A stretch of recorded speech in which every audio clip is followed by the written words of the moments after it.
If you'd like to learn more about the history of Kentucky, there's a great place you can visit. Here in Bowling Green proudly stands the Kentucky Museum. It's a great place to spend a morning or an afternoon.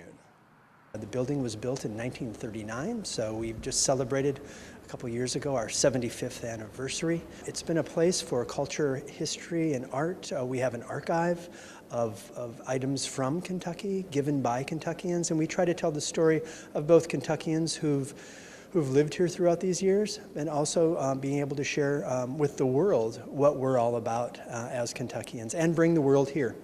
As far as just the Kentucky aspect of things, what kinds of items do you have here in the museum? We have everything from a decorative arts exhibit to a very wonderful and celebrated exhibit, especially by school children and teachers, about the Civil War, because Jefferson Davis and Lincoln were both born in this state. So we juxtapose that position and talk about that complexity. We have an exhibit called The Instruments of American Excellence, which is upstairs on our third floor.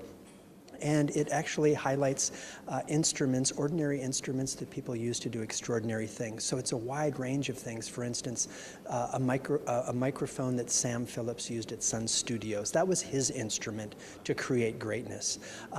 There is Dr. Robert Ballard's camera that he used to discover and film the Titanic.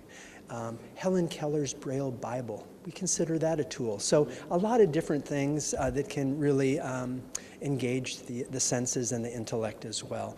And we're standing here in our newest exhibit that's here fall of 2016 into January of 17. It's called Standing the Test of Time, Kentucky White Oak Basket Tradition. And what this does, it celebrates this national and internationally known specific basket tradition here in this part of Kentucky. In this exhibit we show the excellence, the fine detail work, but we also show the process. You'll see over here we have the forest to final product. So we talk about how do you take that wood, that timber, and break it on down to a workable form. We also talk about the wonderful story of the marketing of these baskets. You know, it began made in home. They were made for home use. Then they were sold to peddlers. Then as 31W was to our Mammoth Cave National Park that's right up the road here, we're able to talk about how there was basket stands along that throughway, and people began to see these as really works of art and not just utilitarian items. So it tells the whole story here, and we hope you can come and see it. As far as these baskets are concerned, are all the baskets in this museum made by Kentuckians? All the baskets here are made by Kentuckians. We have a couple that are classified as unknown, but by looking at the techniques and the style of the construction, we do know that they're from here. So the baskets, I think we have over 140 baskets here that are examples from, like I said, working baskets to decorative baskets. And they're from several different prominent collectors around here, and smaller collectors as well. I even have a few from my own collection in here. But they are touchstones to creativity and handwork in Kentucky. You also mentioned the Civil War exhibit as far as part of the museum is concerned. If you've never been here before, what kinds of things can you expect to see in that part of the museum? Well, you're going to again learn about both of the commanders were born in this state, but also you're going to learn about stories and letters home. You're going to learn about field combat kinds of things as well. You're also going to learn about what life was like for a soldier. We have some tents that are set up here. There's also some dress-up areas for kids too. So there's some chances to think about period costumes and how they took care of soldiers and how they fed themselves during that period of time. And we also have a replica of a slave cabin too. So we do talk about that part of our history as well.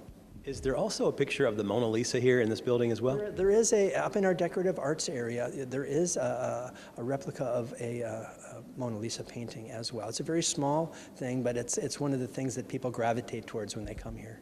Of course, mostly I guess you could say the things are on the inside, but you also have a cabin I noticed outside as well. Could you talk about that a little bit, please? The Feltz house was brought here in the 1980s. It was from adjacent county here, and it's a touchstone. It also it talks about the pioneer spirit of Kentucky, and you're able to tour that throughout your stay here if you desire. We also have, and I think this is, when you're thinking about traveling around and you're thinking about American culture, especially after the war, A man that you might know named Duncan Hines was born here in Bowling Green, and we have a dedicated Duncan Hines exhibit. So a lot of people just know him from the cake mix, but we tell that story from when he was a traveling salesman, creating the first travel guides. You know, this was before the Michelin stars and that sort of thing. And he started that way, and he became this person that really had a lot to say about food and culture and travel, and that morphed into his work producing food products that we all know today that are still going. So we're very proud of that. That's a very regional story, and he's from Bowling Green. How much do you enjoy this job? I love this job. I mean, it brings together everything. I think you saw the enthusiasm I have about this new basket exhibit. I'm a folklorist, so I study culture and history and art and study the folk groups and the people that actually do these things. So it's a perfect blend of everything I do, and I get up every day and I love it.